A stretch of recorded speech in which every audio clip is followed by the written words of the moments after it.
Okay, just recapping the game. They started fast. Credit to them. They took advantage of some of our errors, but they also came out and made some plays. We did not match it on offense, which was the disappointing part on our end. Especially the first three drives. Excuse me. First three drives, get past the 50, and then I think we dropped the ball on third down, get all the way out to right around the 50, and bog down, and then go 3 and out with another drop on third down. So didn't have very many drops in the day, but we had 2 key drops on third down. And then you look up after 3 series and it's 20-0.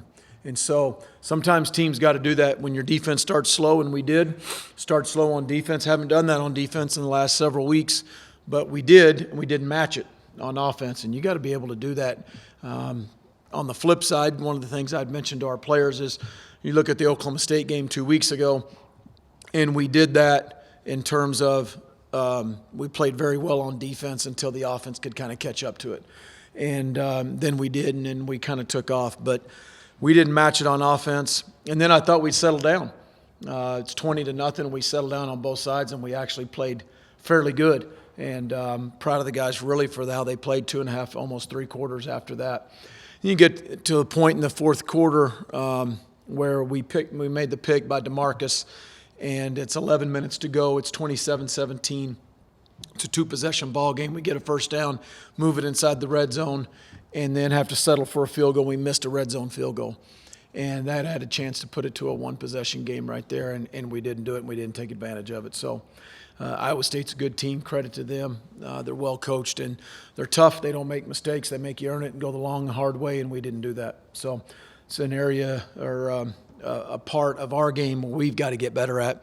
We want to become the team that actually does that, and so they're a good team, and credit to them. Moving on to Kansas this week. Kansas coming off a really big-time, phenomenal effort against Texas down there in Austin Saturday. I watched all 3 phases of the ball against Texas last night, and just, again, phenomenal effort. Those kids played hard. They spilled their guts. I thought they really, really played their tail off and deserved to win. They emptied the tank, as some guys say. Anyway, they're a talented team on offense. They're led by the quarterback, Stanley. Puka is an extremely ultra-talented running back, and when that guy gets into the second level, and he's got the ability to hit a home run every single time, as evidenced by his play a little bit Saturday night, but not just Saturday night. You've seen it throughout this year. I know one of our defensive guys said you saw it last year, but the guy can hit a home run. 4, 2, 8, and then Robinson 5 in the slot.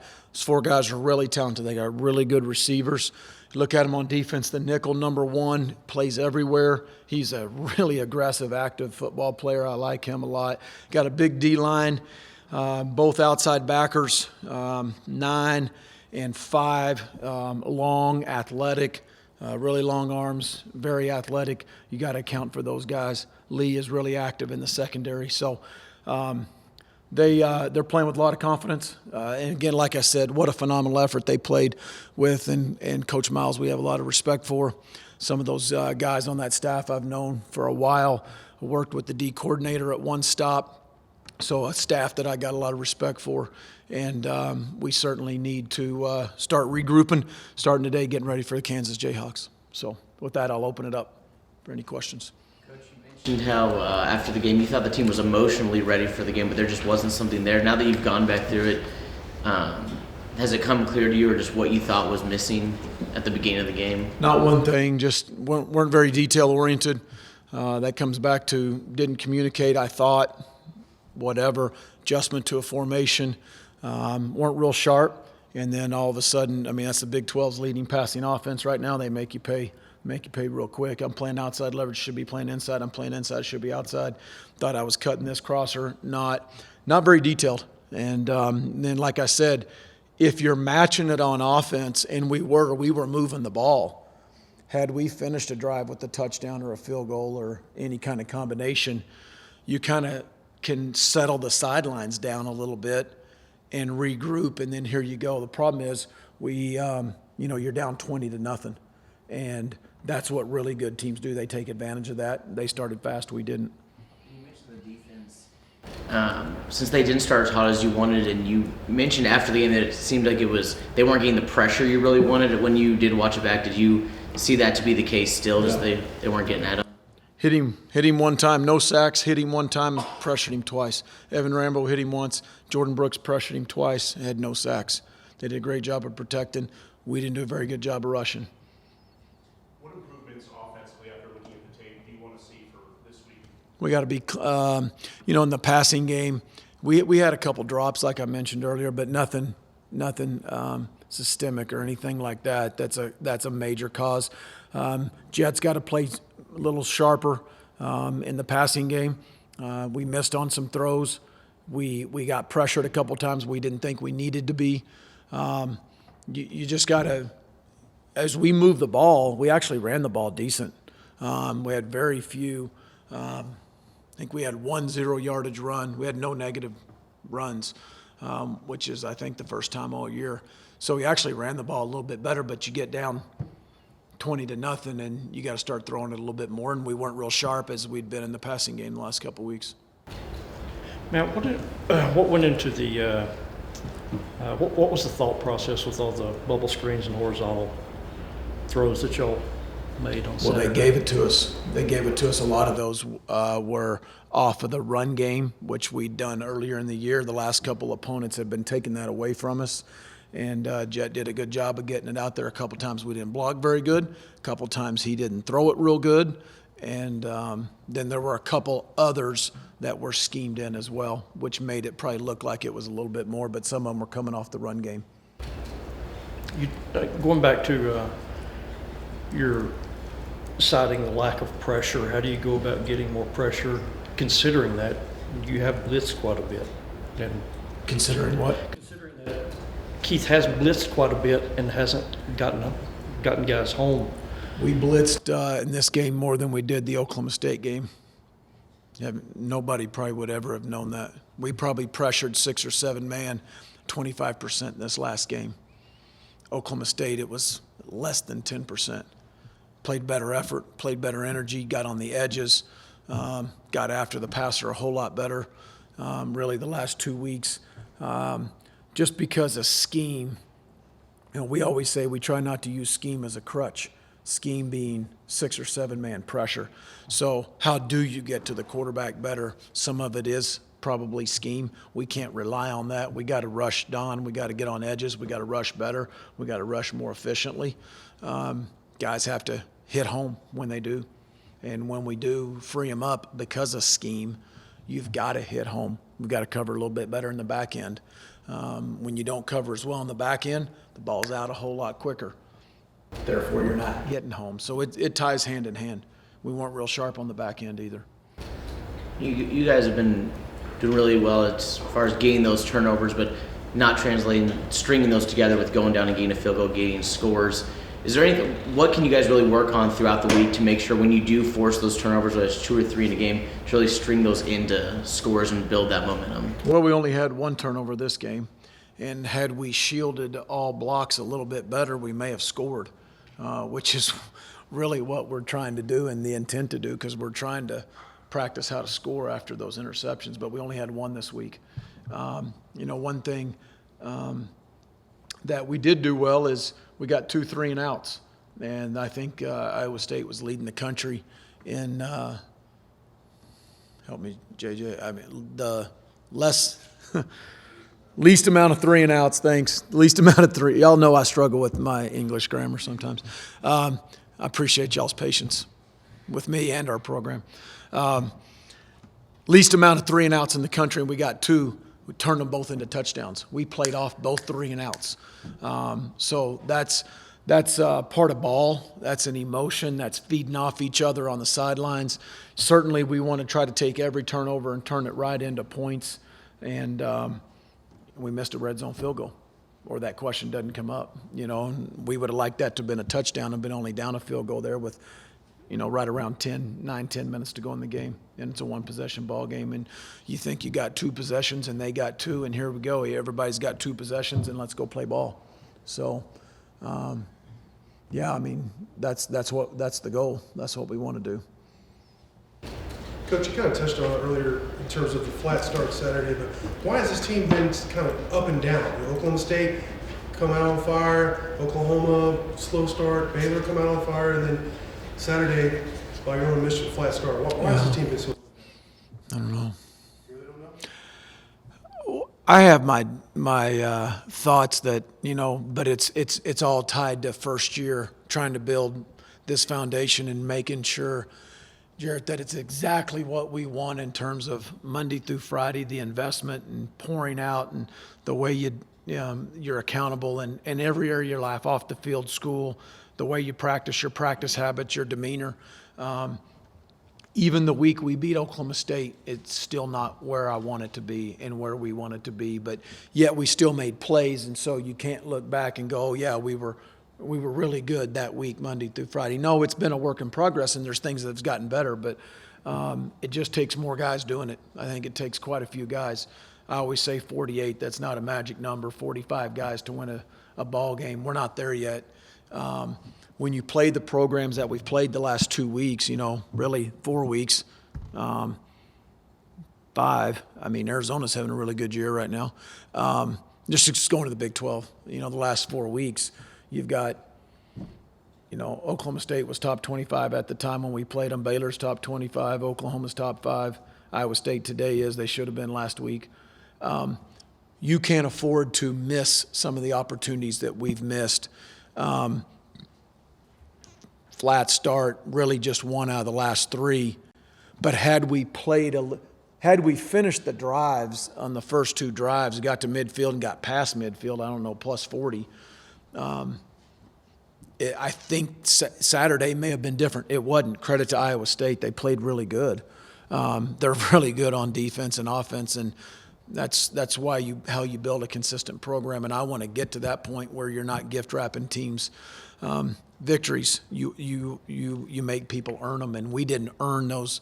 I just wish we could have played better out of the gate on offense, just to give the defense time to regroup, catch up, dial back in, because that happens within a season. Good programs can do that, and we're not to that point yet. And so it is. It's very slim. Yeah, every Saturday in this league, it's extremely slim. Kansas had every opportunity to beat Texas. Every bit. This Saturday, last few Saturdays, it is a very slim margin right now.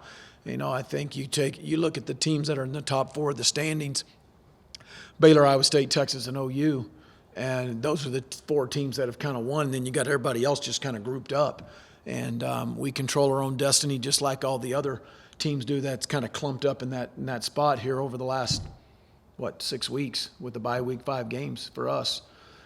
Some teams may have one more because they've already had their buys, but yeah, very, very slim margin for error.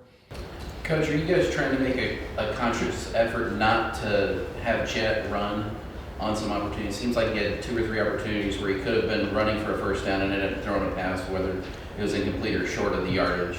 Is that something you guys are trying not to do?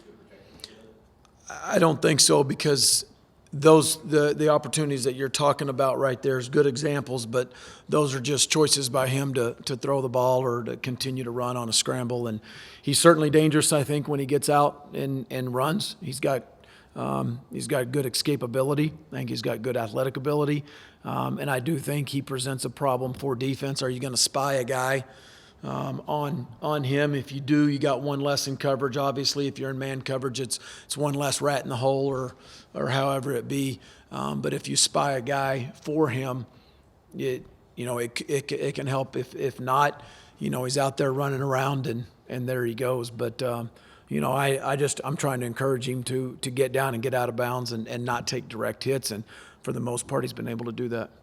Iowa State was also able to take advantage of the deep ball. It seemed like whenever they wanted to do that, was it just a situation where they had the right play call at the right time? Was a guy out of position, or was it just the talented receiver that they had at the time? I think they do have talented receivers. I think we have talented DBs, but when our DBs are not in either position, the right eyes, if their eyes are not right and they're not playing the right technique, or there's a little bit of confusion or breakdown in terms of the communication of coverage, all you need is a split second. Now that margin that we're talking about just earlier, we're talking about margin of victory earlier, but the margin of that, that close a difference on some of those are huge.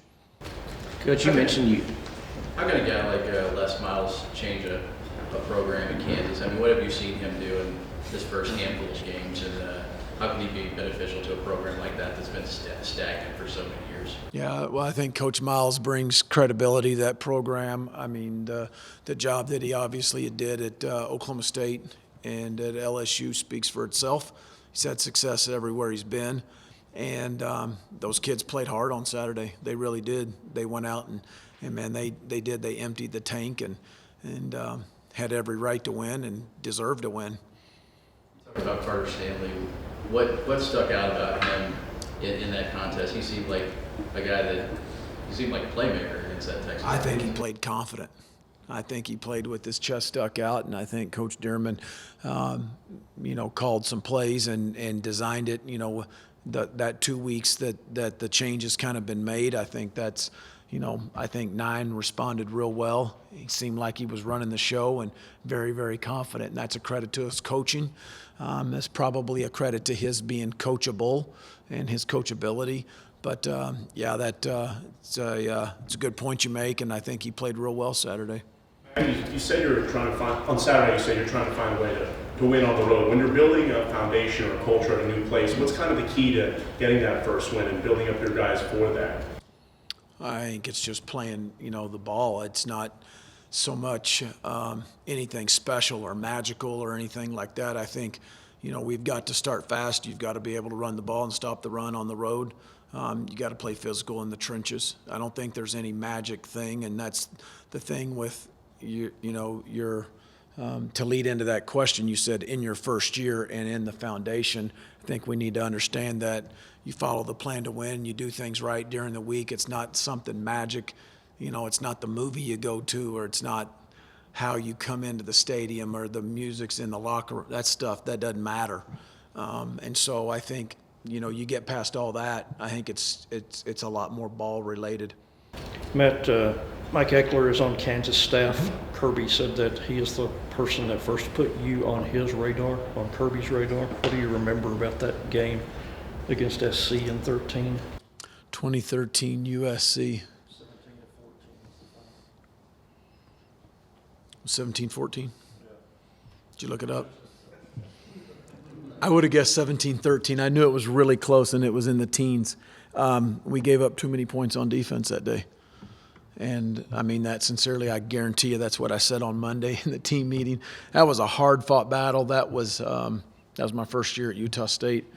We had a lot of guys on that defense. I think there were 9 guys on that defense that played in the NFL at some point, free agent, draft picks, and they weren't all seniors that day. And we played really, really hard on defense. Offensively, we moved the ball. We couldn't score. That was a really good Trojan defense. Really, really good. And we came close, but our guys fought. I thought they played really, really hard. You mentioned Mike X, a really good coach. He's been in some really good places. I've known him for, a handful of years. And certainly, he's got their special teams. I can see the energy on the sidelines for him. You can see it on tape. Their special teams is very, very good, and they very sound. He's an energetic guy, and I know he brings a lot of experience. DJ Elliott, the D coordinator, he and I were at Tulsa together. Coach P, we were all together. And DJ's a friend, but is a respected college football coach. He's done a really nice job with the way they play. Coach has got good assistants around him. He's done a nice job of hiring guys up and down. What have you found out about Adrian Fry? Are you going to have him this week? I would say probable, questionable to probable. He hurt his hand some way? Yeah. When are you going to find out about, get the next update on Allen and on Maverick? Soon. Not sure. I don't have a date. And whenever Allen is back at such a point, whatever time that is, how do you see the competition between him and Jet? It's a long time from now, Don. I don't know. It's not fair for me to speculate on any of that because that's not today and it's not this week. So that's not fair. I'm not going to comment on that. Speaking though, what kind of gains have you seen from Jet with this extended playing time that he has gotten, and what do you still want to see? I just think he's got to take another step. You know, Saturday there was some good stuff, and there were some things that he did outside the framework of the offense, and you can't do that, and he knows that, and some of that I think Iowa State caused. So again, credit to them, but I think it's just daily mastering, the new things, because there's going to be new things in every game plan, and it's week to week. It's not just, now there's a book on him, so now as a QB, you got 2.5 games, 2 games and 3 quarters, whatever it is, on him this year. And so D coordinators start to see him, and he's got to be able to practice and take it to another level, and then go out and play again this Saturday and against a new scheme and a new D coordinator and all that kind of stuff. It's just normal stuff playing quarterback. Coach Brees Hall, kind of an unknown going into this past weekend. He ran the ball so well against you guys. What concerns you, I guess, for your defense with Puka being more established? Everybody knows what he can do running the football, and the struggles you guys had stopping the run last week. What was the question again, Dave? What concerns you with a running back like Puka? I just think, I mentioned in my opening statement about Puka, he is very talented. He's shifty. He can one cut, but sometimes you think one cut guys don't have speed. This guy's got home run speed, like I said earlier.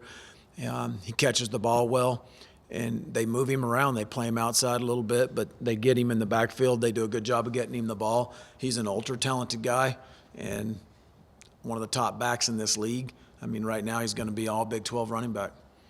I guess along those lines, what do you think the issue was stopping the run last week? Was it more them or something you guys didn't necessarily do? Well, I think he's certainly a good running back. They got a good scheme. They got good old linemen. The receivers block real physical on the perimeter. There's times where we didn't get off blocks on the perimeter.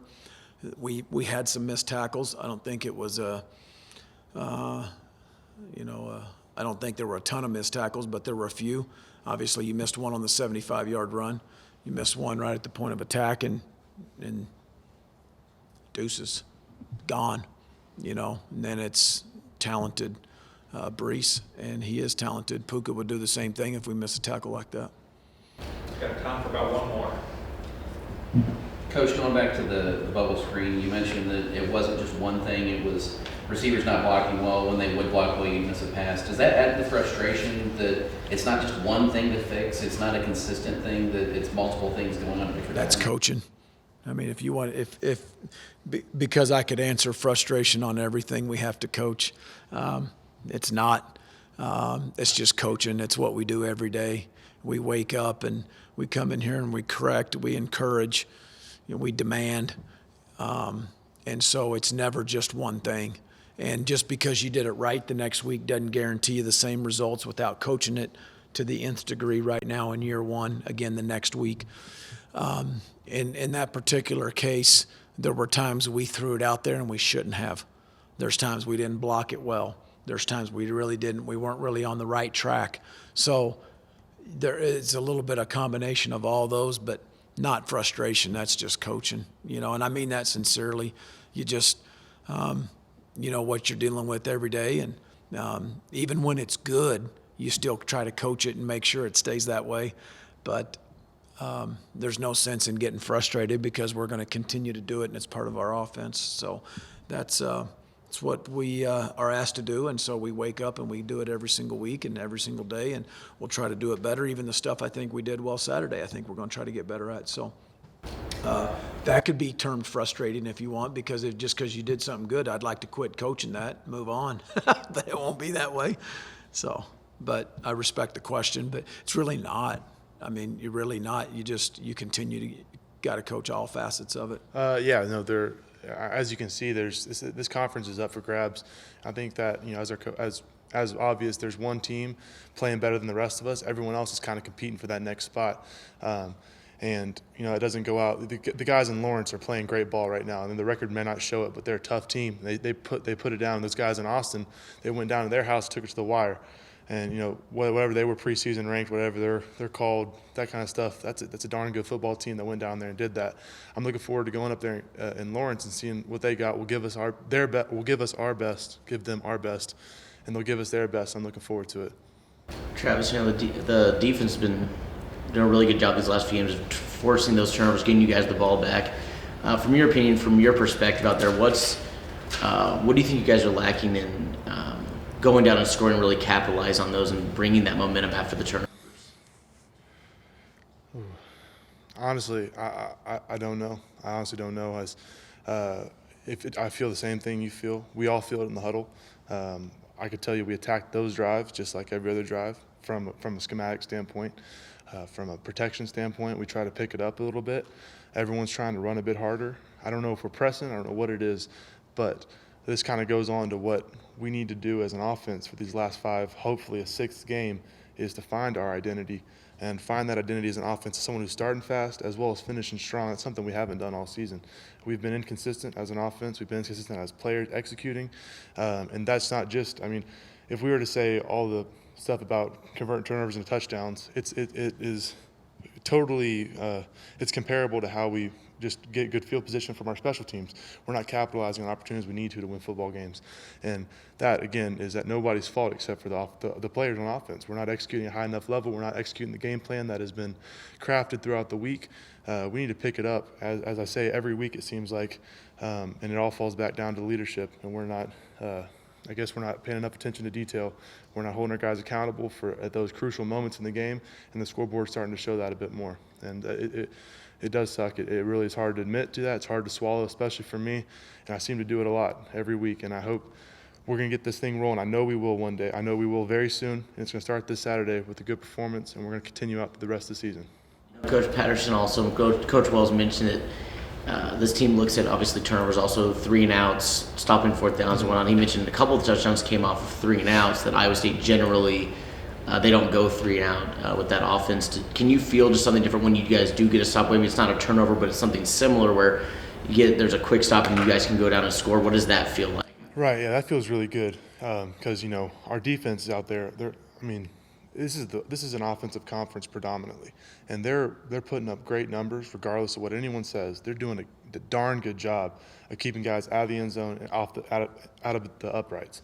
I mean, it's unmatched, especially since I've been here at Texas Tech. It's unreal. And whenever they convert and they stop a prolific offense that is Iowa State is shown to be, or they stop a Baylor, make them go 3 and out, or get five turnovers like they did against Oklahoma State, there's a momentum shift in that game. We all feel on the sideline, and we hopefully try to bring it to the field. Now, I know that's contradicting to my previous answer, but we do feel a change, and we need to capitalize off that a bit more. Maybe we're interpreting those emotions the wrong way, but somehow we need to channel what we feel into what we produce, and that's something that we still need to work on.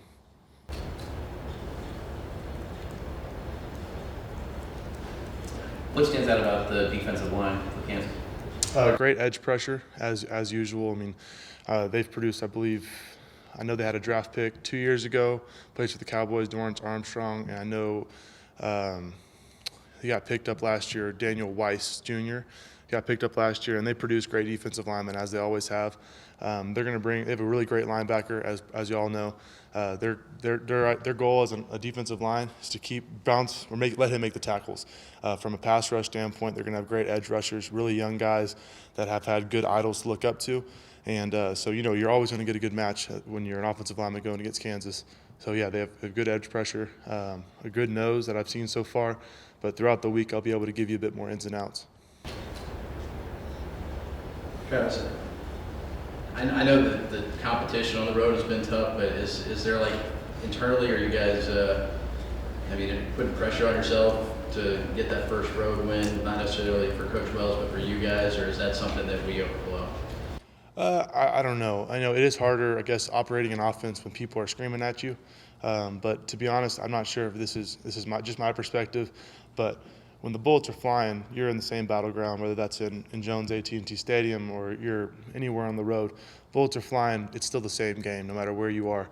I'm not sure if that's because I've played a bit more football or what it is, but that's how I feel about it. Our record may speak to the contrary, but that's how I personally feel. Now, I think that there needs to be a sense of atmosphere. We kind of have our swagger when we're at home, and regardless of what you say about last Saturday's performance, prior to that, we have had a different type of feeling, a different type of energy when we run into that tunnel. And we need to find a way to replicate that. I think we did a better job in Waco doing that. I think we're going to do an even better job in Lawrence this Saturday doing that. And we have, I believe, 2 more road games after that. So we need to let this Saturday build off of the past road game and keep that same energy. So the next 2 Saturdays are even more energetic and much more similar to home games. Like that's more difficult at a place like Kansas. I mean, you've played there before, typically a morning game. You think it'll help maybe that you're at night? I mean, playing in that environment again, but in a different situation. Right. I think the last time we played them, I don't know what their record was, but I can tell you I'm going into Lawrence expecting a sold-out stadium because they just gave what is the number 19 team ranked in the country. They took them down to the wire. I expect everybody in Lawrence to be in that stadium and be as loud as anywhere else I've ever been. And that's what I'm fully expecting. So, hopefully when someone's screaming at you and it is loud in there, it feels really good when you're operating and you hear them get quiet and on third downs get loud again.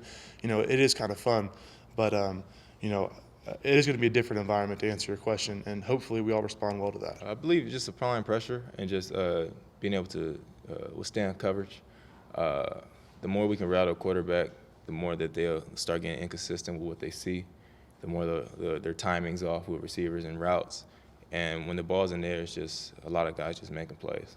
I know, talking about the D-line or the front seven in general, Coach mentioned they didn't get the pressure that he wanted in this last game. But in general, when they are getting there, if they can do that this week, how much does that help you guys in the back as far as turnovers, just making you guys even better in the secondary? Yeah, they're real disruptive when we're getting back there, when our blitzes are hitting home.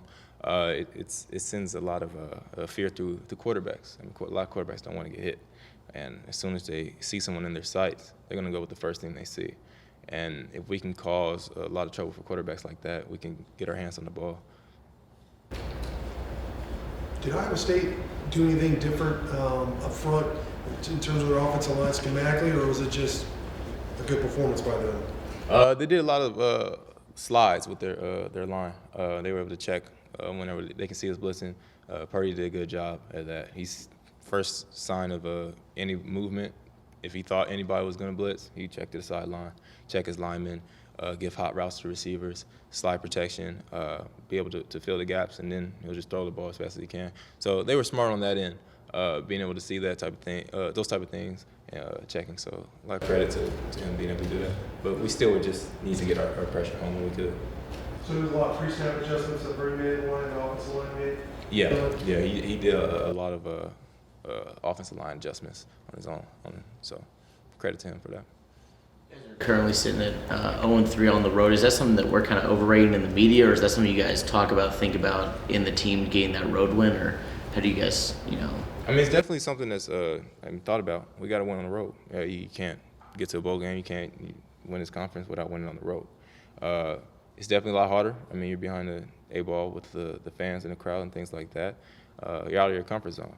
But it's something you have to do. It's something we just got to log in and just get done. We got to be able to win on the road, and that's just, plain and simple. That's just football. is there a couple of adjustments from what you guys have done these last couple weeks that you think can put you over the edge this week? Really it's just us. It's just a lot of technique, things like alignment, things like that. And just whenever we're sending guys, we just got to get there. We just got to execute our assignments. In college football, in this league, there's a lot of talent comparisons. A lot of talent is similar. The teams that can execute the best are the teams that win. Looking ahead, what have you seen out of Cooper Williams on tape so far? Speedy guy. He knows how to make plays. He knows where to find the holes. He knows how to run the ball. He knows how to use his strengths to beat teams and to beat opponents. He works in that offense very well. And besides him, they have a good quarterback. He knows how to make plays on his own and get his receivers to get the ball. So we just got to deal with that. But it starts within us, once again. executing our assignments, getting our techniques right, and just owning up to locking down and just being as focused as we can to get out there and make plays. How important is a fast start for the offense on the road? Like for you guys defensively, does it give you momentum knowing that they're doing their part, so it gives you that extra juice to kind of do yours? Right. I mean, it's just everybody feeding off each other, whether it's offense or even if it's special teams. We just, as a collective unit, as a team, we just got to start off fast. Everybody. Defense, I mean, we put our team behind with spotting those 20 points. So that's on us. We love when the offense is able to score because we can feed off that energy too. We get a big return on special teams. If somebody goes down there on kickoff and gets a big hit, we love that. So we just try to find the juice wherever we can throughout this entire team.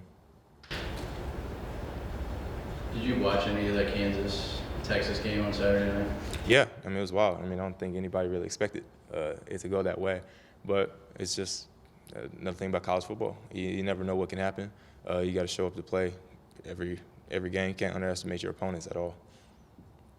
Is a game like that kind of a wake-up call for some guys in the locker room where it's just Kansas, but they almost just took out the Longhorns in Austin? No, don't believe so. We have a motto of respect everyone but fear nobody.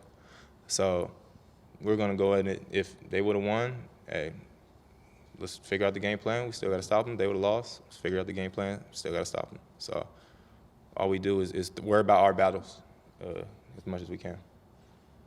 Evan, after you miss those couple of games, how well do you feel like you've kind of come back and done with all the playing time you've got? Yeah, I feel good. Just understanding this game and just believing that I can go out there and just make plays. Try not to overthink everything. Believe in my abilities, believe what I see, and then when some numbers call, just go out there and just playing. So even when I was out, I was still trying to get as ready as possible to be able to play. Anything else? How much tape have you watched of Kansas? Is it just like the last game, or are you still like progressing like through the rest of the tape of their games this season? Still progressing. We're still deciphering this last game against Texas to really see, because we like to be able to see everybody's current things, because a lot of trends, a lot of teams are repetitive in what they do week to week. So we try to see what do they like to do, what are their trends, what are their schemes that they like to run against certain defenses that we run. So it's progressing throughout the week. We're getting down to get a solid game plan throughout this week. On a day like Saturday, when your game is over at 3 o'clock or so and you're out of here by 4 o'clock, do you watch other Big 12 games? Like, did you watch any of Kansas and Texas on Saturday night on TV? Or Yeah, definitely. I mean, I think all of us were watching the Kansas-Texas game once we left here. It's just really as much college football as general what's ever on. So, yeah, definitely it's one of the things about those early games, you're able to see the rest of the country and what everybody else is doing as well. do you have a rooting interest in that game? No. You're trying to beat everybody, so I don't care who wins that game or loses. We got to go 1-0 each week.